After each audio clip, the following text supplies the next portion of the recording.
Hello and welcome to the screencast. I am Kirk Hendershott-Kraetzer in the Department of Humanities at Olivet College, and this is one of a series of presentations about the history of rhetoric and some basics of rhetorical theory and practice. The purpose of these presentations is to provide an overview of rhetoric, to give you a look at major rhetorical movements and figures within rhetoric, and to give you an idea of some fundamental ideas about the nature and practice of rhetoric. I am here with Abby the Wonder Dog, who is desperate for attention right now. And it is a nice day in the neighborhood, so you might be hearing the noise of some kids playing outside and some traffic noise and like that. I do apologize for that, but we will do the best that we can. In previous screencasts, we have defined rhetoric. We have looked at examples of rhetoric in action, which includes oral, written, and visual rhetoric, as well as the rhetoric of hair, clothes, and posture. We've done some brief analysis of rhetorical practice. We've looked at the difference between rhetoric and arhetoric.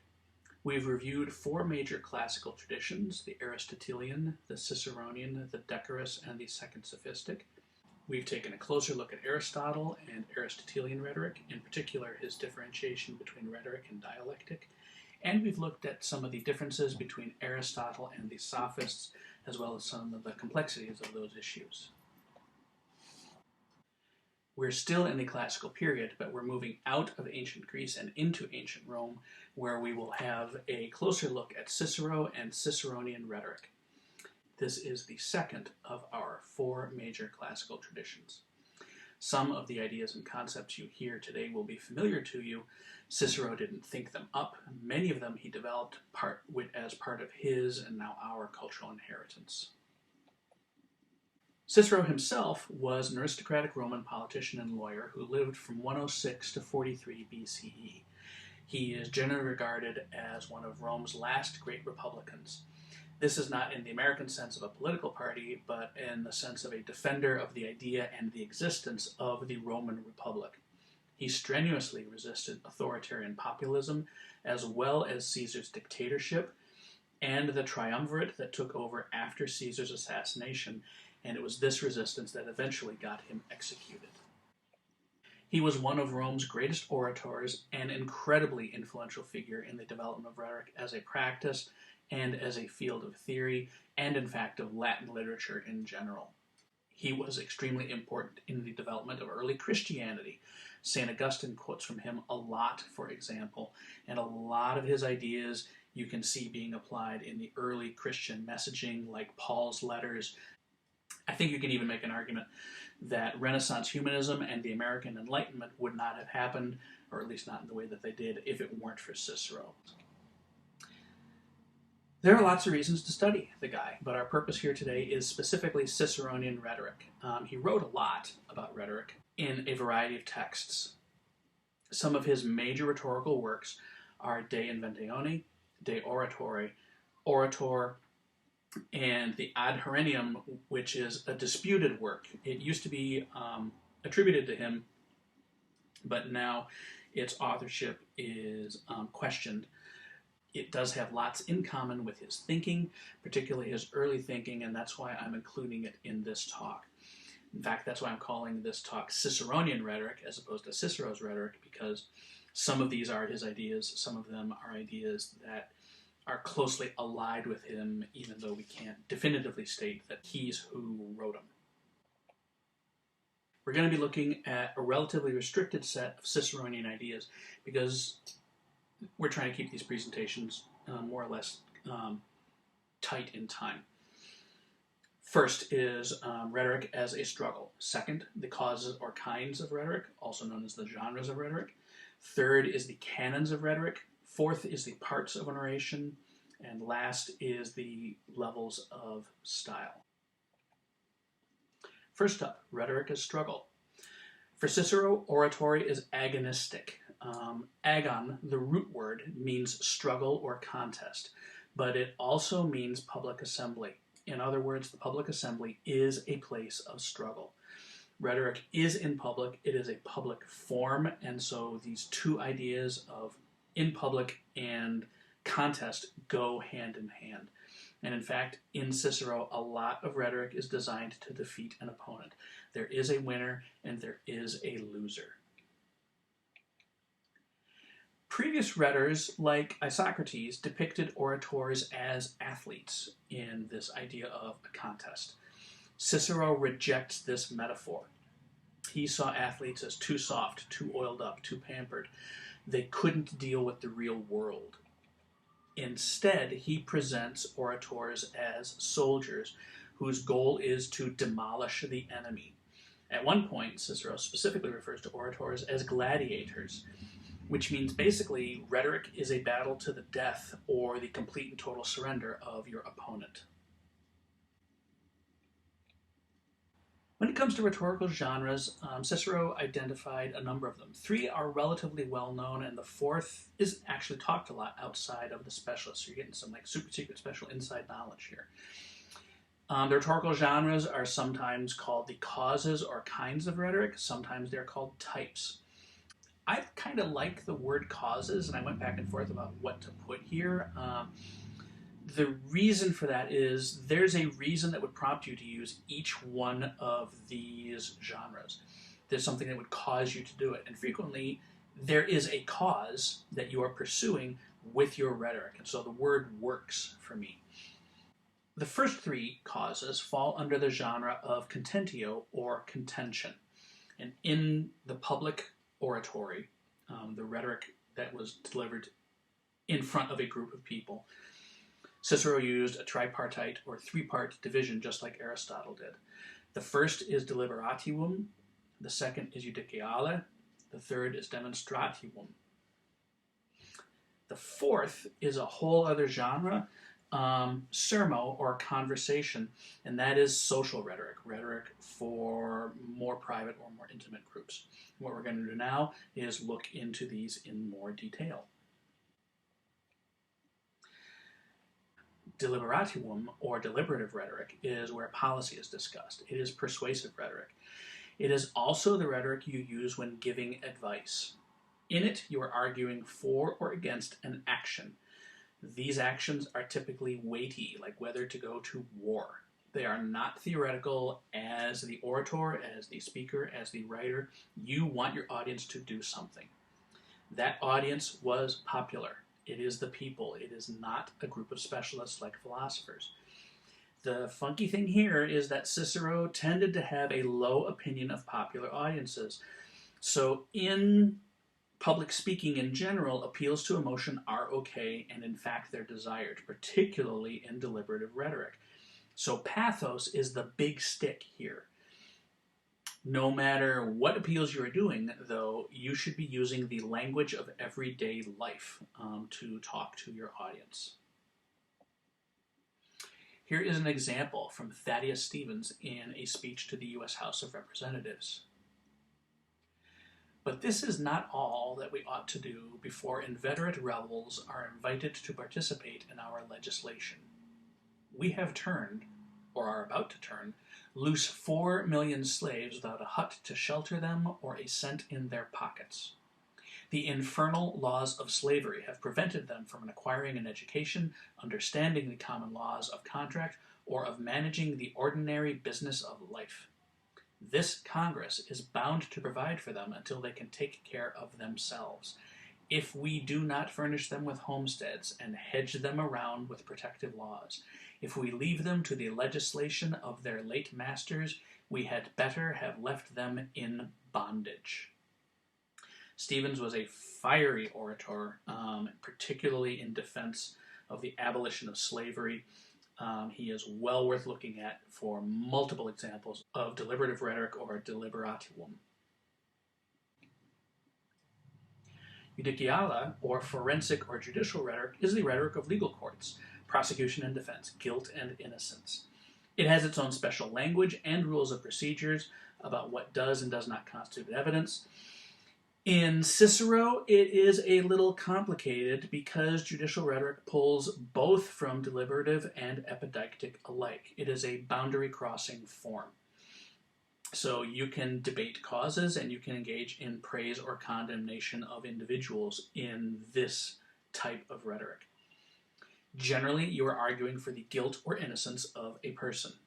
Your audience is still popular, you are still using everyday language, but it is discursive. There are lots of digressions allowed in Judiciala. The reason for these is to influence the jury and to move their emotions. You can also use irony a lot in this particular form. They were going to try to demonstrate to you that these were the killer's gloves, and these gloves would fit Mr. Simpson. You don't need any photographs to understand this. I suppose that vision is indelibly imprinted in each and every one of your minds. Mr. Simpson walked over here and stood before you, and you saw 4 simple words: the gloves didn't fit. And all their strategies started changing after that. From that day forward, their case was slipping away from them, and they knew it, and they could never ever recapture it. We may all live to be 100 years old, and I hope we do, but you will always remember those gloves when Darden asked him to try them on didn't fit. Whatever you might think of Johnny Cochran, and whatever you might think of O.J. Simpson and the O.J. Simpson case, you can't take away anything from Cochran's closing, which was an excellent example of judiciala or forensic or judicial rhetoric. The third type of public speaking is demonstratium, or epideictic rhetoric. This is the rhetoric of praise and censure. It's arguing for someone's worth or worthlessness, which means it's essentially a moral argument. Your audience is still popular. Vocabulary and the use of rhetorical figures is more showy or ornate if the audience could handle it or would tolerate it.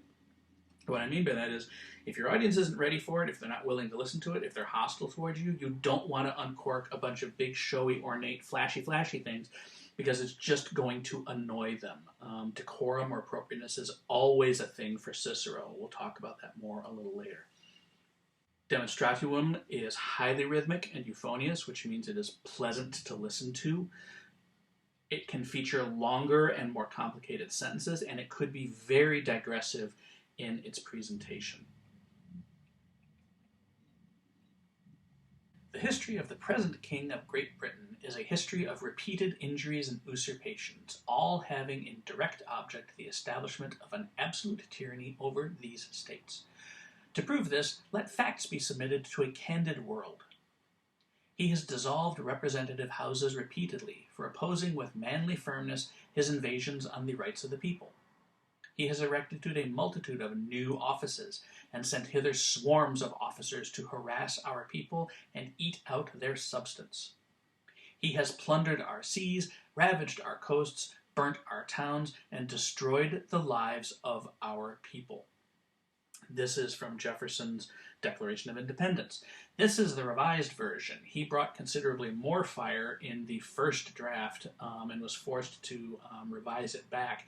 He was not happy about having a bunch of meddlers and botchers fiddling around with his speech.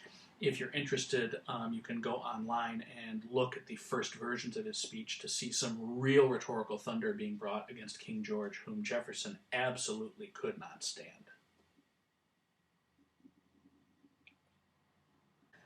Away from public rhetoric, there was a whole other genre called sermo. It is a whole other category, essentially.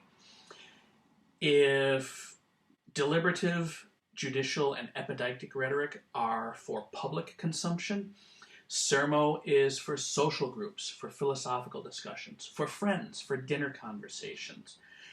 Cicero clearly distinguished it from oratory. And there are 4 points of distinction that he raises in his writings, and they are the degree of contention, who is speaking, decorum, and emotion. Contention. In deliberative, forensic, and epideictic rhetoric, you have an agonistic mode. It is contest, it is struggle, it is defeat, it is victory, it is the obliteration of your opponent. Sermo is not a fight. It is a discussion. It is a meeting of the minds working through a complex issue. Deliberative, forensic, and epideictic rhetoric have single speakers. The audience sits and listens. They react, but there is no real interaction between the speaker and the audience, or between the writer and the audience. Sermo, on the other hand, is a conversation. 2 people are engaged with each other. In Cicero, it is specifically a dialogue. Decorum is the proper form and content for the audience, occasion, and subject. In oratory, in deliberative, judicial, or epidictic rhetoric, the goal is decisive action. You're trying to get your audience to do something. The audience, again, is common people. In conversation, in sermo, the goal is inquiry, enlightenment, or understanding. So you're asking questions like, what is good? What is evil? What should we shun? What is the difference between good and bad reputation? There's a strong philosophical bent to sermo, and because of that, the audience is more specialized. Common people won't get it because it's more abstract and because it is less goal-oriented. Emotion. Oratory attempts to excite the passions primarily through the use of pathos, but also through the use of rhetorical tropes and figures.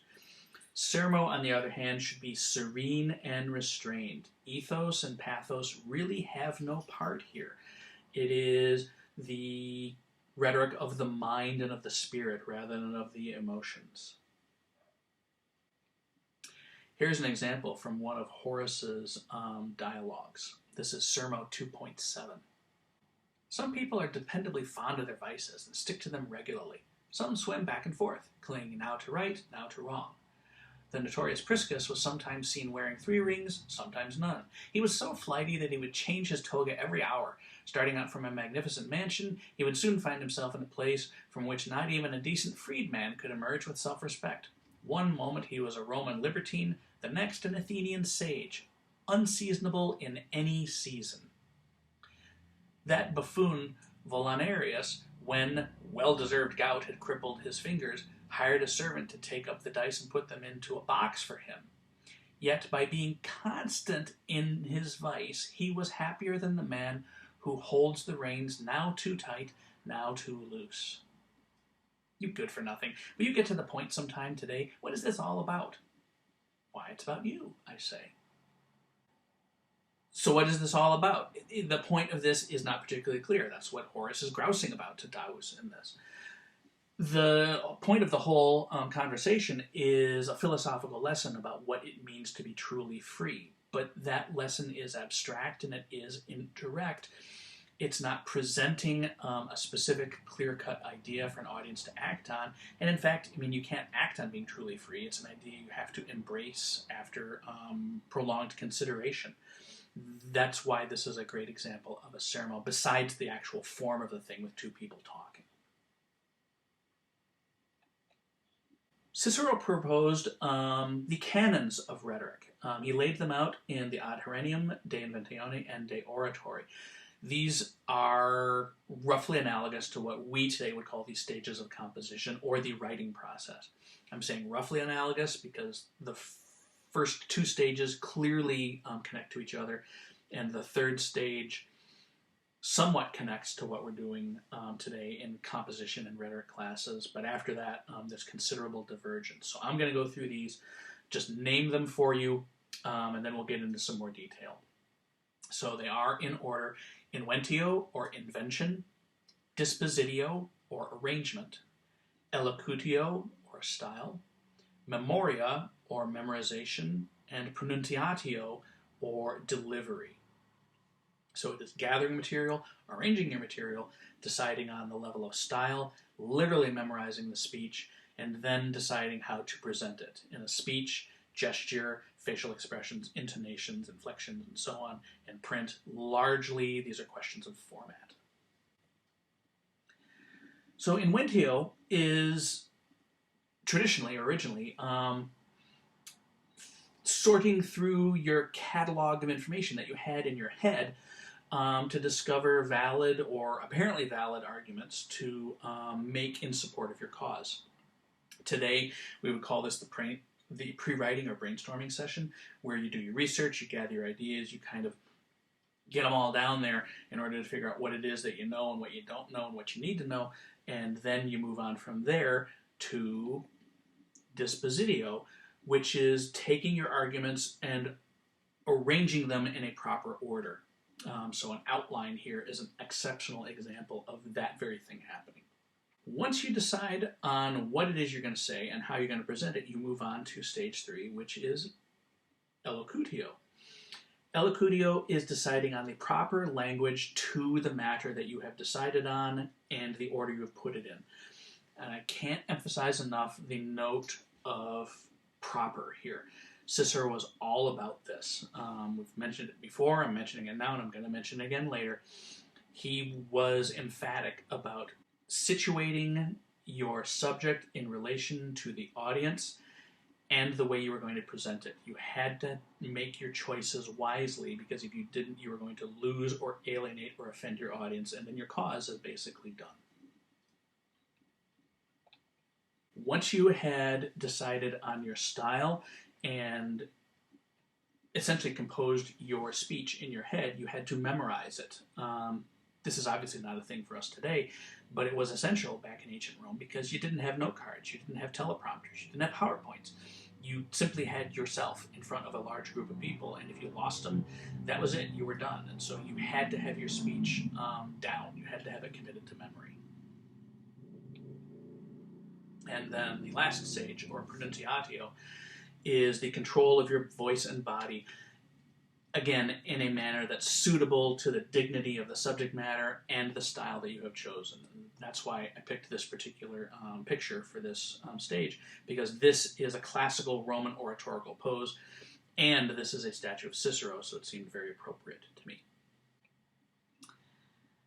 Style is an issue for Cicero. We've mentioned it a couple times, particularly the issue of decorousness, and so I wanted to go into some more detail on that with you. He identified 3 levels of style: the plain style, the middle style, and the grand style, and we're going to look at them in order.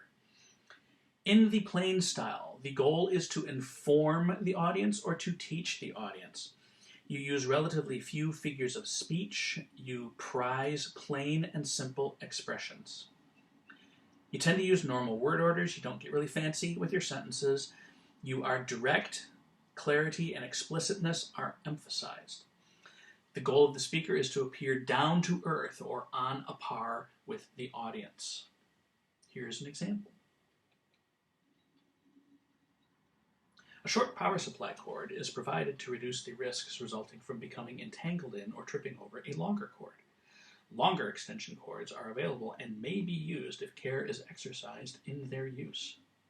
If a long extension cord is used, the marked electrical rating of the extension cord must be at least as great as the electrical rating of the appliance, and the longer cord should be arranged so that it will not drape over the countertop or tabletop where it can be tripped over or pulled on by children.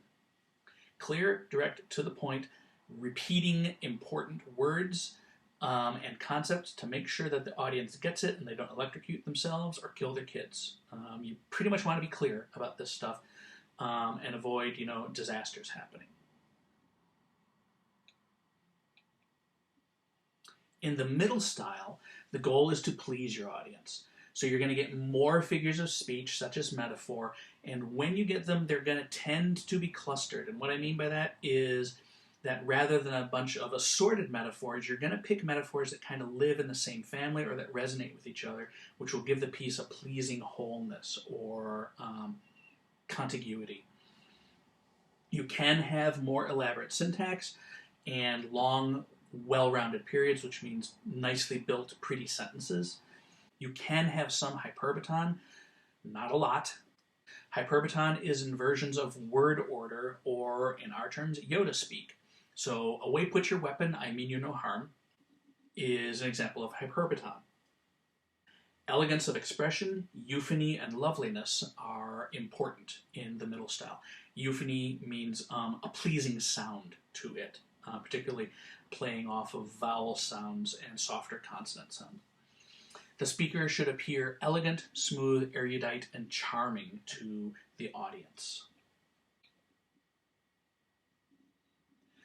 When I was very young and the urge to be someplace was on me, I was assured by mature people that maturity would cure this itch. When years described me as mature, the remedy prescribed was middle age. In middle age, I was assured that greater age would calm my fever, and now that I am 58, perhaps senility will do the job. Nothing has worked. In other words, I don't improve. In further words, once a bum, always a bum. I fear the disease is incurable. Steinbeck was a whale of a writer, and this is a really lovely example of middle style.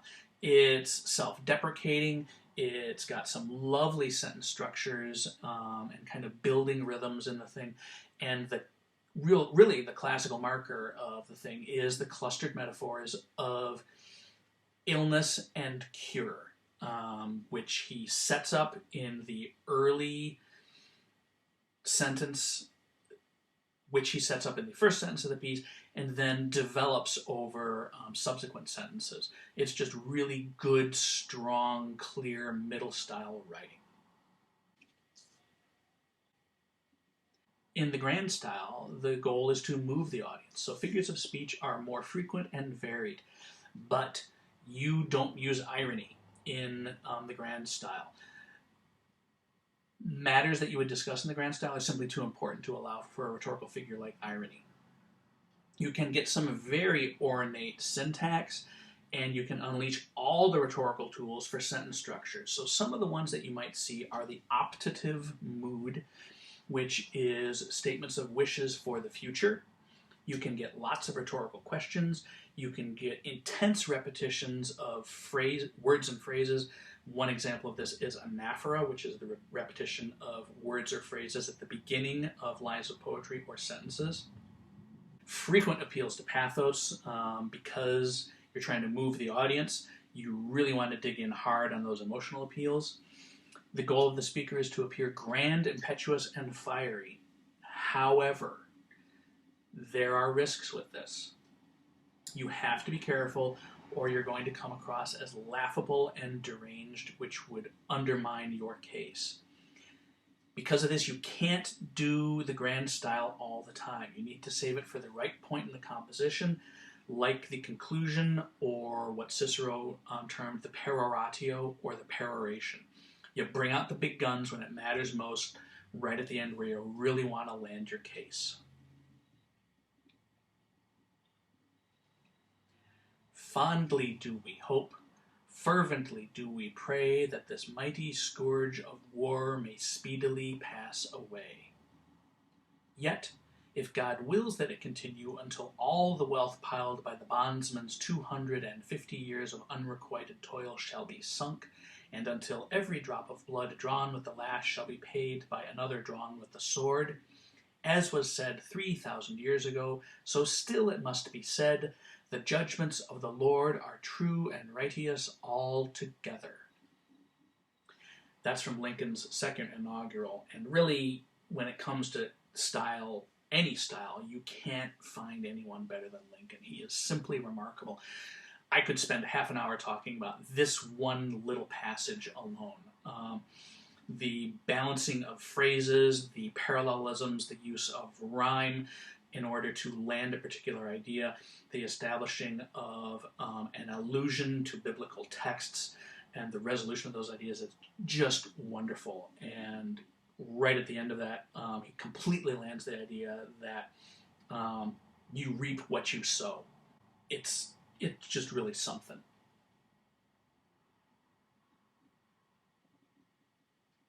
The last point of our discussion is the parts of an oration. Cicero, because you're talking about longer compositions, things that sometimes would take hours to present to people. And that, by the way, is a little side note. Lincoln's most famous speech, the Gettysburg Address, is just a little stub of a thing. It's like 2.5 minutes long. Hardly takes any time at all. When Lincoln presented it, he followed a famous orator who talked forever. He got up and did his little itty-bitty speech and got down off the stage. And that's why there's not a really good picture of Lincoln at the Gettysburg Address, because the photographer knew, because speakers took a long time to give their speeches, that he had a ton of time to get his camera set up. So really the only picture of him is actually leaving. The audience was even a little bit, what? Because they expected this big, long composition. Lincoln himself was not impressed by his speech at the time. He said, this is a quote, the speech, quote, won't scour. The speaker who was before him, and I'm blanking on the name right now, I apologize, said, no, your speech was remarkable. It's going to be the one that people remember, and he was absolutely right. The Gettysburg Address is another one to have a look at if you're at all interested in rhetoric and style and the effective management of words in order to make a point.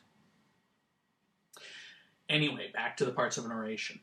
These, when I present them, should be very familiar to anyone who studied the 5-part essay model, which means basically everybody who's been through high school and anyone who's had a college composition class. The trick with Cicero is that there's a lot of wobble on these parts. I'm presenting 6 with kind of an extra bonus 7th, because Cicero at some points does present 7. At others, he only seems to present 4, and so it's a little like, which one are we going? So I'm giving you kind of the whole set right here. Particularly the main 6 are the most commonly discussed parts. First is the exordium. The role of the exordium is to prepare the listener psychologically for the oration as a whole. In it, you establish your ethos, the way the audience is going to perceive you as a person. The goal is to get the audience on your side, or at least well disposed to you, especially if they might be hostile to you and your cause. If you know you're standing up in front of a group who doesn't like you and doesn't like what you're selling, you kind of got to do some work early on to at least get them listening to you. You can present relevant generalities, anecdotes, quotes, or analogies to capture the audience's attention. The important thing is that these should connect to and prepare for the specific topic that you're going to be presenting deeper into your oration. Sometimes you will see this part of the composition called the proemium or the preface. The proemium is the attention grabber. This is the very first part of a speech or of a composition. And rhetorical flourishes are okay here. You can bring a little bit of thunder right at the top. The important thing is that it comes before the exordium. So it's kind of like the little appetizer before you start to set your table. I actually teach the proemium all the time in my classes. I just call it something different. I call it the prelude. Journalists and bloggers call it the lead. It is the thing that starts you off strong. Sometimes you will see the proemium and the exordium presented as separate elements, sometimes as connected, sometimes as the exact same thing. That's why I'm presenting the exordium as the main thing and the proemium as secondary but still important.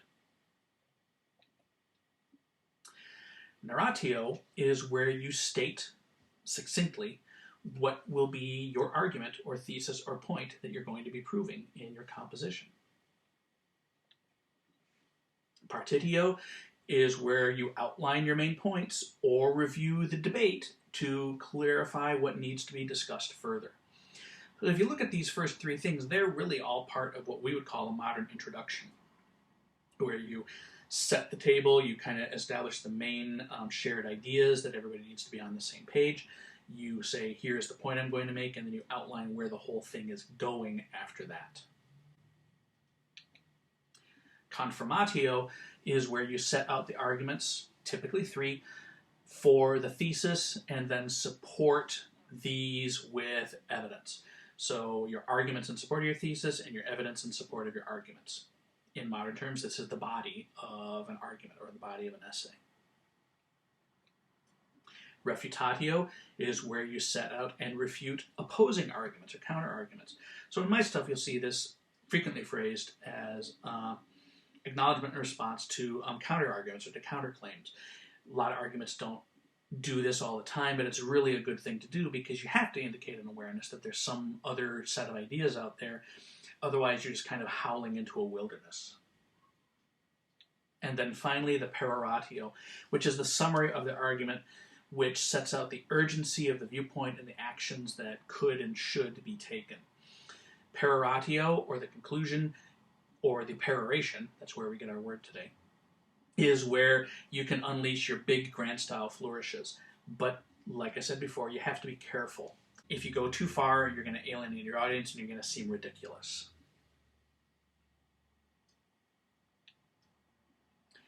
And that is it for our presentation on Cicero and Ciceronian rhetoric.